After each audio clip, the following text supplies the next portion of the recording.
Kuha na ako dito.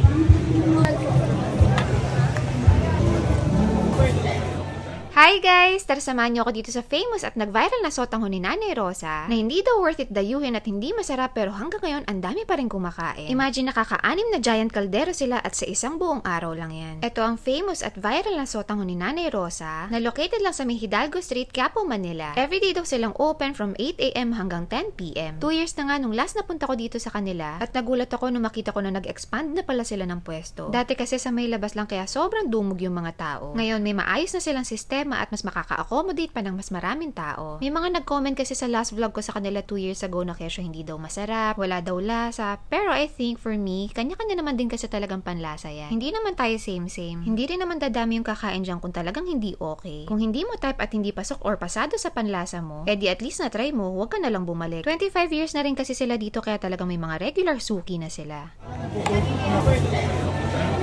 Araw lang.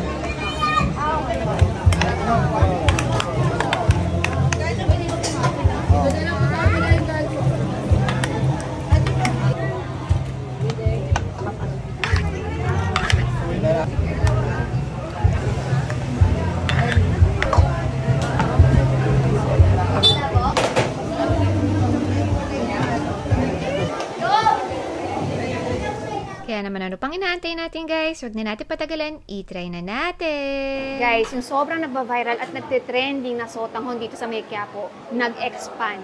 Ang laki ng pwesto nila ngayon. So ngayon, ang itatry natin, pati yung palabok nila, tsaka yung overload sotanghon nila. Kasi before, sotanghon lang yung tinry natin, tsaka 2 years ago na yun. So yung sotanghon nila, eto. So, meron sila 60 pesos, may kasama ng egg. Unlimited soup, unlimited vegetables. So, sulit, di ba? 60 pesos, unlimited soup na, unlimited vegetables, tapos may egg ka pa. Tapos, pag overload naman, 80 pesos, unlimited sabaw, unlimited vegetables, tapos may kasamang tapa. Pero minsan, ang gamit daw nila, ngayon daw kasi ang available, baka. Minsan daw, ang gamit nila, pork kasi. So, depende sa availability. Ito naman yung palabok nila. Isa lang yung size meron sila. Special palabok, 80 pesos. Sulit na to guys, ha. Unlimited soup, unlimited vegetables. May meat ka na, may egg pa. Sabaw muna. Oh. May kick ng anghang. May sabit. Maraming pepper na nilagay. From naaalala ko before sa na-try ko, malasa na siya. Hindi ko na kailangan timplahan. Ngayon, malasa pa rin siya. Try na natin.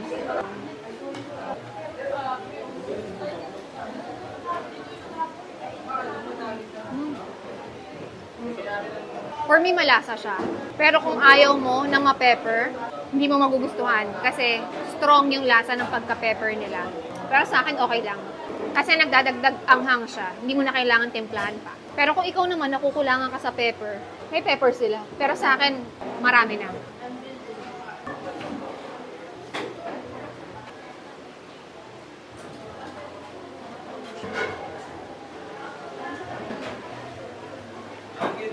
Iba talaga pag may itlog. Sumasarap.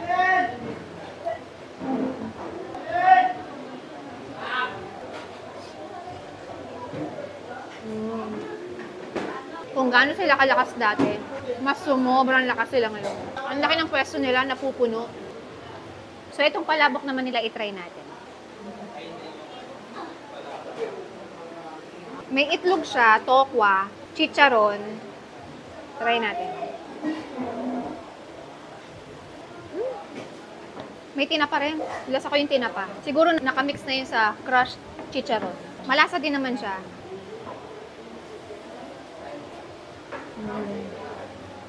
Ang kulang lang dito, walang chicharong taba.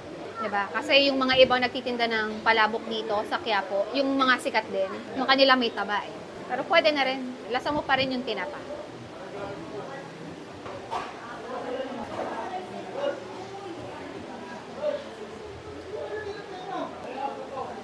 At dahil only soup, may patayin sabaw.